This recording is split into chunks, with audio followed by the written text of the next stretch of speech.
اور پورے پاکستان کو اگر ملائیں. دونوں صوبوں کے حالات اس وقت پاکستان کے حالات آپ جانتے ہیں. حکومت کوشش کر رہی ہے خواجہ آصف جیسے لوگ, رانا ثناءاللہ جیسے لوگ, عدم اعتماد کی طرف معاملہ نہ جائے. یہ پیپلز پارٹی کو کہہ رہے ہیں کہ 3 سال مل کے حکومت کریں گے. بلاول کا معاملہ ہم طے کر سکتے ہیں. قیادت کو ساتھ ساتھ یہ دھمکیاں بھی دے رہے ہیں کہ اگر آپ تعاون نہیں کریں گے تو پھر عمران خان آ جائے گا. اب اسٹیبلشمنٹ کو جو اس کے جواب میں 22 اراکین صوبائی اسمبلی, جن کے نام میں نے آپ کو ابھی شاید میں سے چل رہے ہوں, ایفیڈیوٹ بیان حلفی, وہ نام جاری ہو گئے ہیں, اور اس میں علی امین گنڈا پور صاحب کا نام بھی شامل ہے.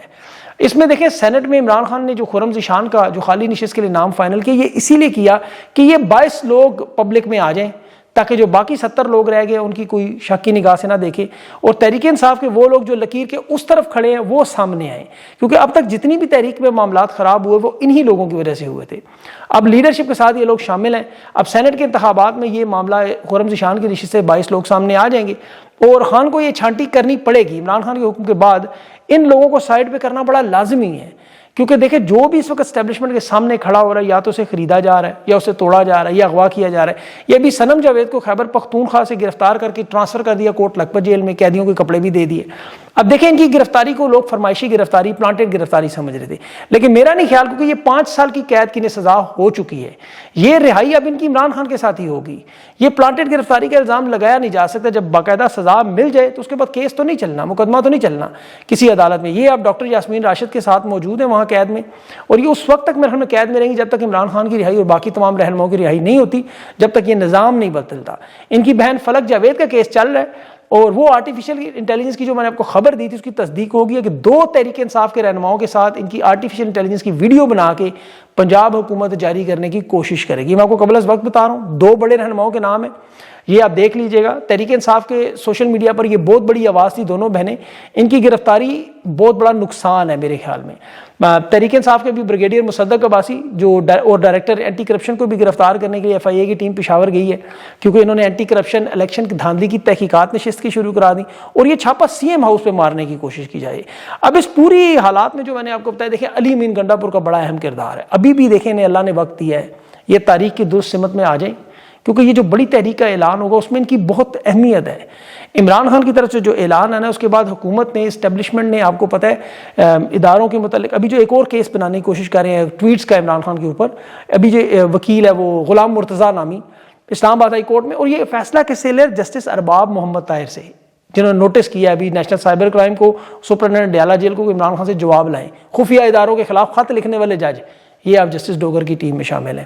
بالکل اسی طرح جس طرح ابھی ایمن ولی, آپ کو پتہ ہے وہ فیلڈ مارشل سے معافی مانگ رہے ہیں کہ جی ڈونلڈ ٹرمپ کو جو پتھر آپ نے دیے وہ معدنیات کی ڈیل سے نہیں ہے, میں نے تو وہ تصدیق نہیں کی, وہ مجھے بڑا دکھ ہے. اس نے معذرت کی, کہہ رہا آپ کا تو دفاع میں بڑا کردار ہے. اور یہ وہ لوگ ہیں عوامی نیشنل پارٹی جو دعوے کرتے تھے ہم بڑے یہ ہیں وہ ہیں. 2 سال سے خان جیل میں قید ہے, لیکن خان کھل کے 24 کروڑ لوگوں میں ایک ہی آزاد شخص ہے. تو علی امین گنڈا پور کا بڑا اہم معاملہ ہوگا اس میں. اچھا, عوامی نیشنل پارٹی نے 18 اکتوبر کو جلسے کا اعلان کیا, پتہ نہیں اس میں کیا ہوگا. طلال چودھری سے بھی معافی کا مطالبہ تھا, الٹا اب تو معافی ان کی آ گئی سارے. اب آ جائیں ذرا پنجاب کی طرف, مریم نواز کی طرف, جو صوبائیت کی ایک بدبودار فضا بنا رہی ہے. پنجاب, سندھی, بلوچ, پختون, یہ معاملہ. سندھ حکومت خیبر پختونخوا اور پنجاب کے خلاف مریم نواز باقاعدہ مہم چلا رہی ہیں, پلانٹ کر کے لوگ شامل کر رہی ہیں. سوشل میڈیا پہ آپ دیکھیں ان کی صوبائیت کی پراپر ایک مہم چل رہی ہے. علم اور ان کی اہلیت تو آپ کو پتہ ہے, وہ میں ہندوستانی فلم کے ایک اداکار کا دیکھ رہا تھا, بالکل اسی طرح کی نقل. وہ فلم میں کہہ رہا تھا میرے اوپر کسی نے تھوکا, 4 لوگ صاف کر رہے تھے. انہوں نے بالکل وہی بات آج کی, کسی نے ان کی تصویر پر گوبر پھینکا, اور صاف کرنے والے پنجاب کے ملازمین جن کی وہ باتیں ہیں وہ یہاں دہرائی نہیں جا سکتی, وہ انہوں نے اپنی نوٹنکی میں شامل کر دیا. جس طرح, اور یہ کہہ رہی تھی کہ آج ہندوستان اور پاکستان کی میں پہلی خاتون وزیر اعلیٰ ہوں. انہیں پتہ نہیں 1997 میں رنجندر کور بھٹل جو تھیں وہ پنجاب کی وزیر اعلیٰ رہ چکی ہیں, باقاعدہ الیکشن جیت کے آئی ہیں, ان کے پاس عوامی مینڈیٹ تھا. ان کی طرح مہر شرافت کی نشست چھین کے نہیں آئی ہیں. یہ تو جو کچھ کر رہی ہیں اس وقت اپنی مشہوری کے لیے کر رہے ہیں. میں اب ان کو پنجاب حکومت کا اس لیے ذکر کروں کہ آج اتنا بڑا خطرناک سکینڈل جو پڑھ کے میں حیران رہ گیا, پنجاب کے خود اپنے ان کے محکمے نے جاری کیا. آن ریکارڈ بات کر سکتا ہوں, آپ چیک کر سکتے ہیں. ڈائریکٹر جنرل پبلک ریلیشن جو پنجاب ہے, جو محکمہ ان کا تعلقات عامہ کا, اس کی مالی رپورٹ کا بجٹ نوٹ آپ پڑھیں, آپ پریشان ہو جائیں گے کہ کس طرح مریم نواز نے پنجاب میں اشتہارات, سرکاری تشہیری مہم, اس کے لیے جو رقم خرچ کی حکومتی سطح پہ, یہ جو اشتہارات میڈیا کو دیے جاتے ہیں عوامی تاثر کے لیے, سوشل میڈیا پہ جو ان کی مہم چلائی جاتی ہے, اخبارات میں, بل بورڈز میں, یہ سارا خرچہ کتنا ہوا آپ اپنے بال نوچیں, یقین کریں.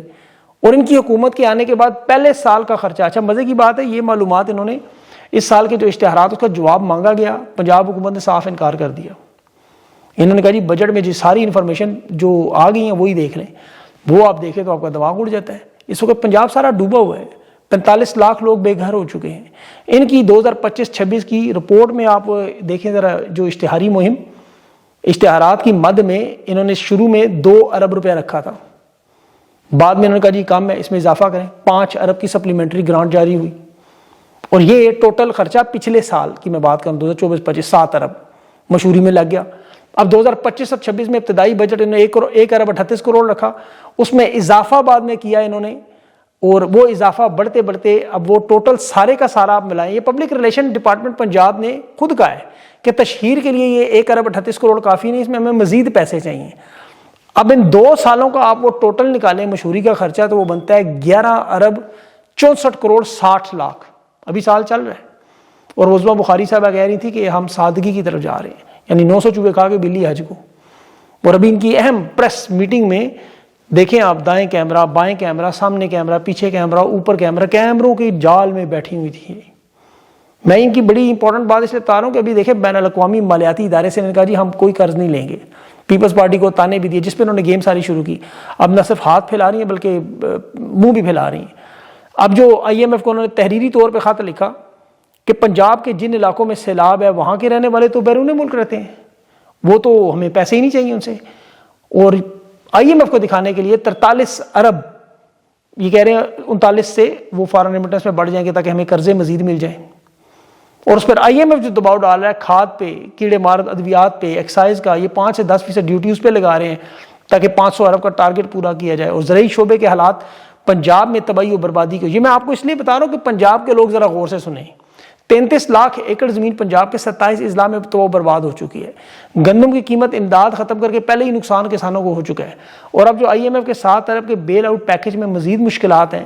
آپ دیکھیں کہ سیلاب سے، موسمیاتی تبدیلیوں سے اور ان کی کرپشن سے جو تباہی و بربادی ہو رہی ہے وہ بھی آپ کو آئندہ آنے والے دنوں میں مہنگائی کی صورت میں نظر آئے گی.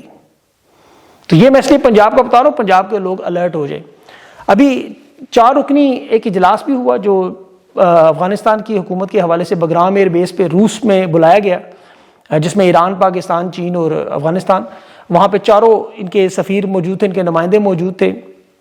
اور یہ معاملہ بھی امن و امان سے جڑا ہوا ہے. افغانستان میں 6 بڑی انٹرنیشنل کالعدم تنظیموں کی پاکستان نے کہا جی یہ کام کر رہی ہیں، جو امریکہ کی بھی آپ کو پتہ ہے معاملہ ہے، جس پہ شہباز شریف کا بیان تھا کہ افغانستان کو فیصلہ کرنا ہوگا یہ دہشت گردوں کے ساتھ کھڑے ہیں ہمارے ساتھ. انہوں نے تو کہہ دیا بگرام ایئر بیس پھر بھی نہیں دیں گے. چین نے یہ اجلاس خصوصی طور پہ بلایا تھا. چین نے اس پہ جو رد عمل ظاہر کیا ہے دہشت گردی کی حد تک تو مدد کے لیے تیار ہے، لیکن جو گوادر کی بندرگاہ اور سی پیک کی سرمایہ کاری ہے، ان کے منصوبوں کی معاملات ہیں، اس پہ چین کا بھی بڑا محتاط رویہ ہے. وہ بھی سفارتی اعلان براہ راست نہیں رد عمل دے کے کر رہے. وہ چاہتے ہیں ایک دفعہ پاکستان کی طرف سے معاملہ کلیئر ہو، یہ گوادر پسنی میں جو ٹرمینل دینا ہے اس کے بعد پھر لائے عمل سامنے. چین بڑی خاموشی سے سارے معاملات دیکھ رہے ہیں، بالکل اسی طرح اس طرح سعودی عرب دیکھ رہے ہیں، بڑا محتاط. دفاعی منصوبے کے بعد معاشی منصوبے کی بڑی خبریں تھیں. سعودی عرب نے صاف صاف کہہ دیا، بڑا صاف میں اپنے گھر کو صاف کریں، پیسے ہم سے اس طرح نہ مانگیں. کچھ سالوں سے دیکھیں آپ صرف وعدوں پہ کام چل رہا تھا، ابھی تک سعودی عرب کی طرف سے کوئی انویسٹمنٹ نہیں آئی. سعودی عرب نے اس کے بدلے میں $100 ارب ہندوستان میں لگایا ہوا ہے. اور یہ ہندوستان کی طرف سے دباؤ بھی ہے ان کے ساتھ، کیونکہ وہاں بھی ان کے آپ کو بڑے تعلقات ہیں. لیکن ابھی یہ معاہدہ ہوا ہے، اب اس میں سعودی عرب کی حکومت دیکھنا چاہتی ہے کہ یہ معاملہ کیا صرف بیانیے سے چل سکتا ہے، ان کو بیانیاں دے دیں ہم اس پہ خوش ہو جائیں گے، یا ہمیں سچ مچ کچھ انویسٹ کرنا پڑے گا. کیونکہ بلومبرگ کی ابھی رپورٹ آئی کہ پاکستان دیوالیہ پن سے بچنے والا دوسرا ملک 22% کے خطرے سے. انہوں نے اسے نمبروں کے ہیر پھیر کی طرح جس طرح واردات کی، بلومبرگ کی اس رپورٹ کو بھی اسی طرح بیانیہ بنایا کہ پاکستان دنیا کی ابھرتی ہوئی بڑی معیشت. مطلب جس ملک میں 42 لاکھ ایکڑ پنجاب کے 27 اضلاع تباہ ہو چکے ہوں، کسان کو گندم کے پیسے نہ مل رہے ہوں، IMF کے $7 ارب کا پیکج مکمل نہ ہو رہا ہو، یہ ساری مشکلات آ رہی ہوں، تینوں صوبوں میں بدامنی چل رہی ہو، تو بلومبرگ مہنگائی کی جو 7% حکومت کے اعداد و شمار بتا رہا ہو، گراؤنڈ رپورٹ تو آپ کو پتا ہے 50% بھی زیادہ ہے. خوراک کی قیمتوں میں معاشی جو خطرات ہیں وہ خود IMF ذکر کر رہا ہو. معیشت 2 سالوں میں 7 دفعہ دیوالیہ ہونے سے بچی ہو، 25 لاکھ لوگ ملک سے ہجرت کر گئے ہوں، اس سے 47 بیرونی کمپنیاں نکل گئی ہوں، SIFC میں 0 انویسٹمنٹ آئی ہو. جی ڈی پی پاکستان کی 38ویں نمبر پر، اور غربت میں پاکستان 52ویں ممالک میں، غربت زدہ ممالک میں شامل ہو، وہاں یہ کہہ رہے ہیں دنیا کی دوسری ابھرتی معیشت ہے کہ قرضوں کی ادائیگیاں نہیں کر سکتے، مہنگائی کرنسی اور کرنسی کی قدر و قیمت اور معیشت کے حالات کو نہیں سنبھال سکتے، اور یہ کہہ رہے ہیں ہم دنیا کے دوسرے نمبر پہ ہیں۔ یہ سارا معاملہ میں آپ کو اس لیے بتا رہا ہوں کہ عمران خان کی جو کال آنی ہے وہ آپ کے معاشی حالات اور ان تمام تناظر میں دیکھنی ہے آپ نے کہ اس کے تناظر میں آپ نے اب پاکستانیوں نے کرنا کیا ہے۔ عمران خان کو تو جو ہی یہ مقدمات کا معاملہ طے ہوگا، عمران خان کی طرف سے کال آ جائے گی پاکستان کی عوام کو نکلنے کی۔ اب خان اسٹریٹجی کیا بناتا ہے یہ بڑا ہے، یہ اس میں انشاءاللہ میں کل آپ کو تفصیل بتاؤں گا، میں اس میں معلومات اکٹھی کروں۔ ابھی میں نے مشن جو درود ہے اس پہ بھی ایک بڑا پراپر انٹرویو کیا ہے صاحبزادہ حامد رضا صاحب کا، اور اس میں بھی انہوں نے کچھ بریکنگ خبریں دی ہیں ایسی۔